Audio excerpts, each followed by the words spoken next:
अस्सलाम वालेकुम स्टूडेंट्स। कल हमने स्टोरेज के हवाले से पढ़ा था कि स्टोरेज डिवाइसेस जो होती हैं वो परमानेंट स्टोरेज डिवाइसेस होती हैं।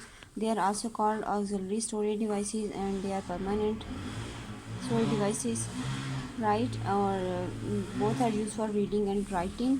ठीक है, आज हम इसके कुछ बेसिक यूनिट्स डिस्कस करेंगे जो कि डाटा स्टोर करने में हमारी हेल्प करते हैं। इनमें से कुछ हम आई थिंक पहले डिस्कस कर चुके हैं, जैसे बीट है, बाइट हो गया, किलोबाइट, मेगाबाइट, गीगाबाइट, टेराबाइट।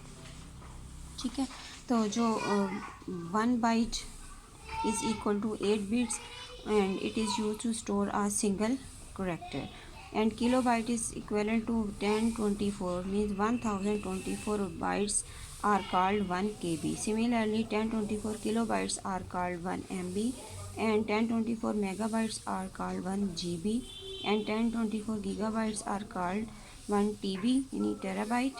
ठीक है, then petabyte, exabyte, zettabyte and yottabyte. ठीक है, ये यूनिट्स हैं। इनमें से जो हमारे पास अब तक हार्ड डिस्क अवेलेबल हैं वो टेराबाइट तक अवेलेबल हो गई हैं हमें।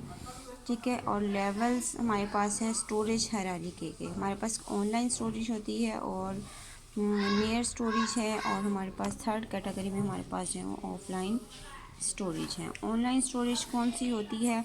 Directly available such as hard disk, जो हमारे पास हमारे कंप्यूटर्स में अटैच होती हैं उन्हें हम जो है वो ऑनलाइन स्टोरेज कहते हैं। नियर ऑनलाइन स्टोरेज कौन सी होती है? Not directly available but can be made available by a simple action such and inserting a disk. जैसे सीडीज़ होती हैं, वैसे वो हमें अवेलेबल नहीं होती हैं, लेकिन जैसे हम सीडीज़ हमारे पास मौजूद है और उसको हम इंसर्ट करें सीडी रोम के अंदर और दैन हम उसमें से हम डाटा रीड या राइट करें, तो इस तरीके से जो है वो हम उस स्टोरेज को एक्सेस कर सकते हैं। Third category is the offline storage, जिसको हम टेरिटरी स्टोरेज भी कहते हैं और आर्चीवल भी कहते हैं। It is not readily available to the computer system. The devices such as tape backup units store data for archival purposes, यानी हम इसको बैकअप पर्पज़ के लिए यूज़ करते हैं, वो हमारी ऑफलाइन स्टोरेज डिवाइसेस कहलाती हैं।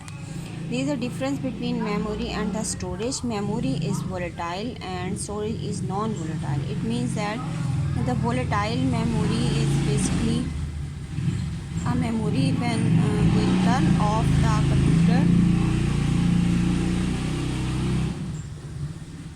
the data stored in memory is lost. Means जब भी लाइट ऑफ करते हैं हम कंप्यूटर की, लैपटॉप की, तो उसकी मेमोरी, मेन मेमोरी भी इसको हम कहते हैं, मेमोरी भी सिंपल कहते हैं, and it is also called RAM. Memory के 2-3 नाम हैं, इसको प्राइमरी मेमोरी, रैम भी कहते हैं। ठीक है, इसमें से डाटा वेस्ट हो जाता है। वोलेटाइल का मीनिंग ये है। ठीक है, और नॉन वोलेटाइल मीन ऐसी मेमोरी जिसमें से जो है वो ऐसी स्टोरेज डिवाइस होती है जो लाइट ऑफ होने पर भी इसमें से डाटा लॉस्ट नहीं होता। Memory is faster than storage device and memory is expensive than storage device.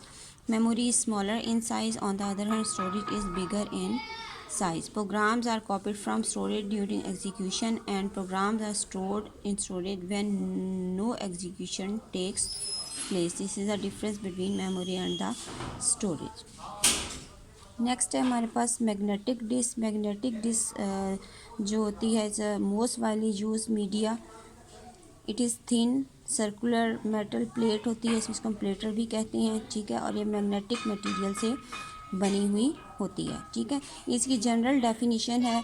ठीक है, ये जो हम कल भी देखी थी हमने। ठीक है, इसकी डायग्राम को मैं बता देती हूँ, जिसमें ट्रैक्स होते हैं, स्पिंडल है that rotates the platters and read write heads are used for reading and writing data from these tracks and sectors.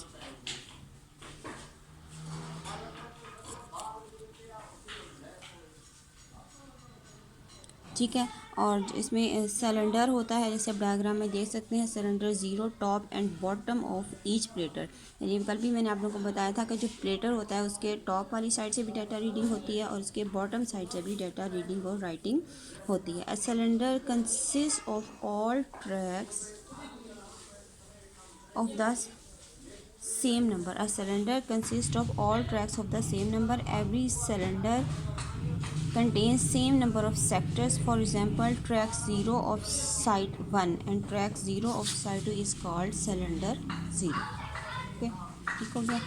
अब नेक्स्ट आते हैं हम ट्रैक्स एंड सेक्टर्स को। अब यहाँ क्लियरली देख सकते हैं कि एक सेक्टर है, ठीक है, और ट्रैक है। ट्रैक के अंदर जो हम पार्टीशन करते हैं उसको हम क्या कहते हैं, सेक्टर। देयर में बी मोर देन 200 ट्रैक्स पर सरफेस। एक सरफेस के ऊपर 200 से ज़्यादा ट्रैक्स हो सकते हैं। ये हम सर्कुलर प्लेट के ऊपर इस तरीके से ट्रैक्स हैं और ट्रैक्स के फिर सेक्टर जो हैं वो बने हुए हैं, ठीक है। फ्लॉपी डिस्किट जो है हम डिस्कस कर चुके, हार्ड डिस्क भी हम डिस्कस कर चुके, ठीक है। और ये इसका इंटरनल स्ट्रक्चर दिखाया है, इसमें भी आर्म्स हैं, रीड राइट हेड्स हैं और हार्ड डिस्क के अंदर डेटर्स हैं, ठीक है। आप लोग देख चुके होंगे बुक के अंदर।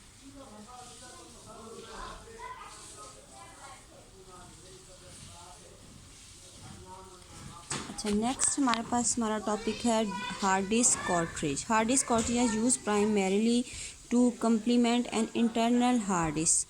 These cartridges are easily removed and are useful to protect sensitive information. These disks can be inserted into hard disk drive like floppy disk. यानी floppy disk टाइप ये डिस्क होते हैं जिनमें हार्ड डिस्क कार्ट्रिजेस कहते हैं, और there capacities from 2 to 20 GB 2 to 20 gigabytes तक जो हैं वो इनकी कैपेसिटी होती है। इस टॉपिक को भी आपने शॉर्ट क्वेश्चन के लिए ही करना है, ठीक है।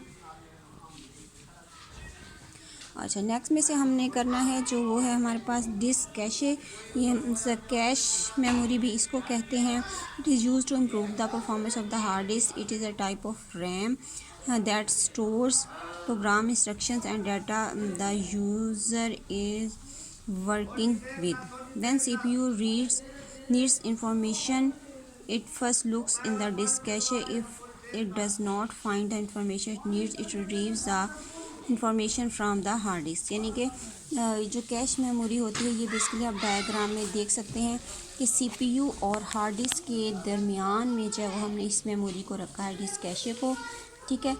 सबसे पहले CPU को डाटा चाहिए होता है तो वो डिस्क कैशे में जाएगा। अगर वो यहाँ मौजूद है, ठीक है, तो वो यहाँ से ले लेगा, अदरवाइज़ इसको जो है वो हार्ड डिस्क से रीड करने के लिए जाएगा, ठीक है। फॉर एग्जांपल जैसे हम कंप्यूटर में देखते हैं, माई कंप्यूटर की जो विंडो है वो हमेशा अक्सर उसको हम खोलते हैं, हमारे डॉक्यूमेंट्स अक्सर खोलते हैं, क्रोम और इस किस्म के सॉफ्टवेयर्स को हम अक्सर एक्सेस करते हैं, तो इनके जो लिंक्स होते हैं वो हमारी डिस्क कैशे में मौजूद होते हैं। तो CPU जल्दी से यहीं से रीड आउट कर लेता है। तो इट मीन्स कि ये जो मेमोरी है ये हमारे प्रोसेसर की स्पीड को जो है वो हमारे कंप्यूटर की वर्किंग स्पीड को इंक्रीज़ करती है।